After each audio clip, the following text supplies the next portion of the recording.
Hi, everyone. I'm back this week, and today I'd like to talk about photography and different points of view. Photographers have the unique experience of being able to show us different ways of looking at things. So I brought a slideshow to share with you some interesting viewpoints of photographers. This first photograph is by Imogen Cunningham, and she was an American female photographer who started working in the early 1900s and worked through most of the 1900s.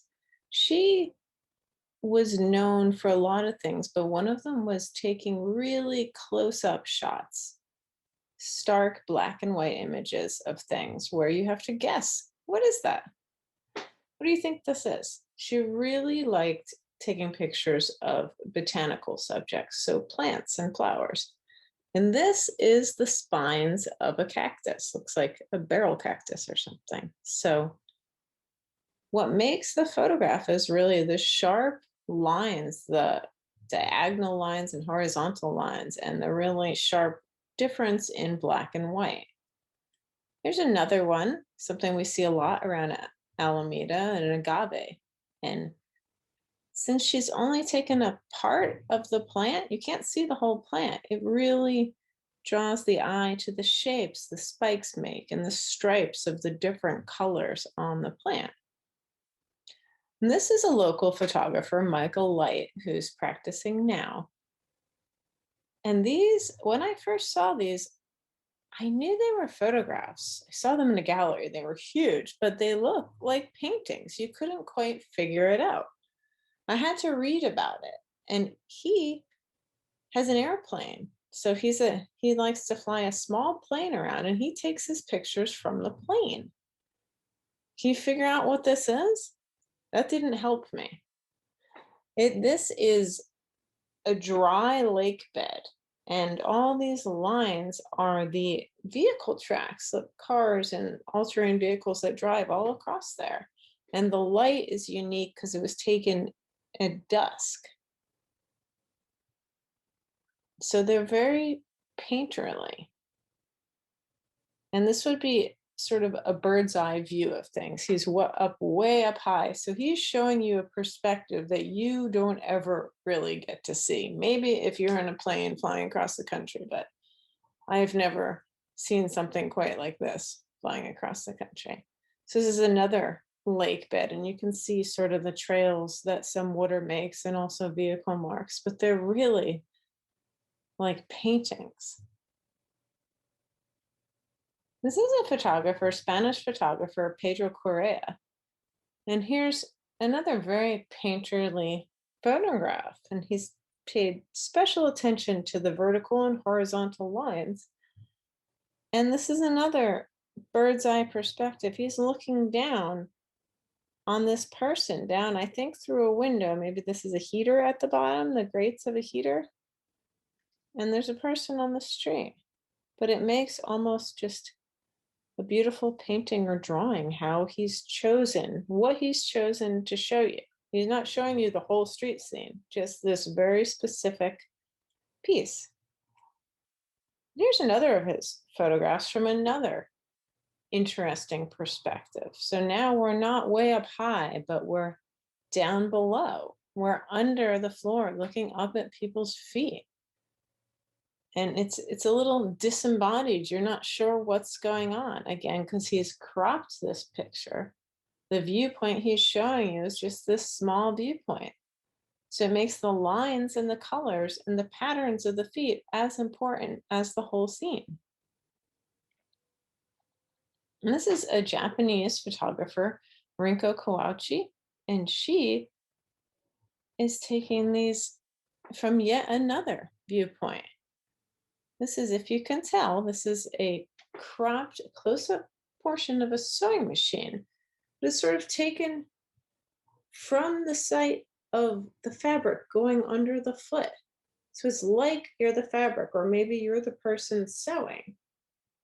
So she's chosen to show you a perspective that you wouldn't normally see. Here's another one of hers. So here it's taken, the camera, it has to be down right on the road right by that yellow stripe. So if you were walking down the road, you wouldn't see it like this, right? Your head would be up high and you'd see more of a looking down viewpoint of the road. This is an ant's eye view. It's just like what an ant would see, or what you would see if you laid your head down on the yellow stripe of the road, which I've never done because that's not safe, right? We're not going to do that. But she's sharing that viewpoint with us. And this is Michael Wolf. He's a German photographer. He lives in Hong Kong. And he loves cities and photographing cities. So, can you guess what this is? When you first look at it, what the first thing I see is these black rectangles making a pattern down the center and all these other rainbow rectangles and the stripes. It's not until you look closer that you see, oh, there's laundry hanging out. And those are windows and there's air conditioners. So this must be a portion of the side of an apartment building in detail. So if he'd shown us the whole building and the skyline, I think it would be a lot less interesting. You wouldn't see this pattern and your eye wouldn't move around like that. You'd be like, oh, that's a tall apartment building in Hong Kong. Okay. But here it makes the picture more about the patterns and the shapes and the colors. And then you look closer and there's this whole human interest there. There's another one he did the same idea. Different colors, different stripes, different building, but the patterns are really interesting. And that's what he's trying to share with people. Here's another Pedro Correa, and he was trained as a painter. And I think he came from a family of artists. So a lot of his photographs are very painterly. It means they look like paintings. Do you know for certain if this is a photograph or a painting by looking at it? I know because I read about it, but as the viewer, you don't know. So how did he do it? It looks so soft and fuzzy. This is taken probably through a window with some condensation, some water or mist on it or something, so it makes it all soft and glowy. And he's captured that one particular moment, right? An hour later, it's not going to look like this. An hour before, it probably looked different too. So it's about seeing and seeing in a different way and stopping and looking at little details. Here's a New York photographer, Melissa O'Shaughnessy. And this is a fascinating piece to look at. It took me a while to figure this out. So see if you can figure it out.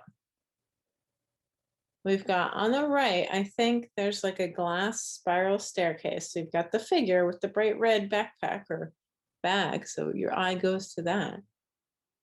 But where there's many layers, right? You can see the sky and buildings, the skyline, but then you've got these windows. So I think the photographer, she's standing on the street outside.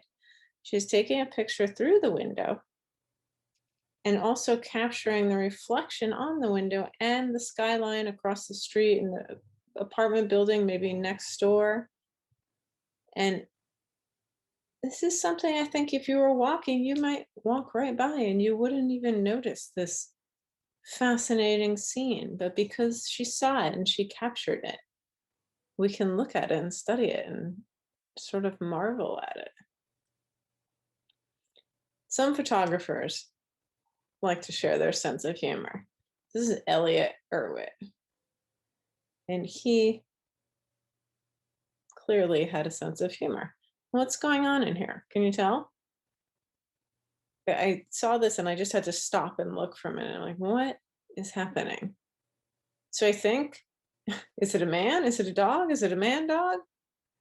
I guess there must be a dog sitting on this man, but it's lined up so perfectly and the dog blends in with the shirt that you're really like, what is happening here? So he did a lot of pieces like that. And here's another one. This struck me because it's a nice composition. You have these vertical lines. It's nice. And you have this cute little dog, right? So it's like two people walking a dog, right? Okay. But wait a minute. You keep looking and you look closer. And you're like, okay, I see boots. the little dog with the hat, and oh, that's not another person. What is that, a camel? What? No, it's a really tall dog. So this was a person walking a tiny, tiny dog and a giant dog. That dog is so giant, we can't even really see just the very bottom of his belly. So that's kind of a viewpoint. And this is also taken from the viewpoint of the little dog. The photographer had to have been lying on the ground. So how do you think that worked? He was walking down the street in New York City, and then he's like, look at that. I need to lie down right now and take a picture of this. I guess. I don't know. But there you have it. So we've seen a bunch of photographers sharing their different viewpoints. What's unique, I think, about, or what's in common with all the photographers I showed you, is they have really interesting viewpoints. They're taking pictures from really high up or down on the ground or really close up, or they're cropping things so tight that you wonder, what is that? Is that a plant? Is it a building? Is it, I don't know. So they share those with us. And that's their viewpoint and their perspective. And that's what's great about photography, is you can go out there and take an ordinary object and capture it in so many different ways and then share that with people. So what we're going to do this week is a photo safari. I have a list of things I'd like you to go around and photograph. And if you don't have access to a camera, that's fine. What you can do is draw. But before you draw, I'd like you to make a viewfinder. So when we take a photograph, if you're using a traditional camera, you're looking through a little hole, right? And it's a rectangle. You're framing your shot. Or you're using a phone or something, you're framing it in that rectangle or square, depending on how you're doing it. So you're going to take, if you don't have a camera, piece of paper, fold it in half, cut a little rectangle, open it up. This is your viewfinder. So you use this to crop your photograph. So here, if you look in the rectangle, you can see you could make a photograph of the little arches of my sweater and the painting behind there. Or we could do just lips, right? Or the lines on the wall back there. You use this to pick how you want your picture to look. What's going to be in it? What are we not going to include? Like the apartment buildings, they just had close-up part. So you use this, then when you find, you say, I want to draw that. And that's how you draw it. You don't include all the stuff around it, just what's in the little box. So that's the same way you do a picture. So I have some photographs here that I went on a little walking photo safari around Alameda and did some of the prompts that I'm asking you to do, and I'll share them. So here's some examples from my photo safari. Something with circles, something with lines, something with a reflection, something else with a reflection, something with a repeated pattern, something with letters, something with numbers, something with a shadow, something that's an ant's eye view, and a bird's eye view, something close up, something happy, and something sad. So I can't wait to see the photographs that you make.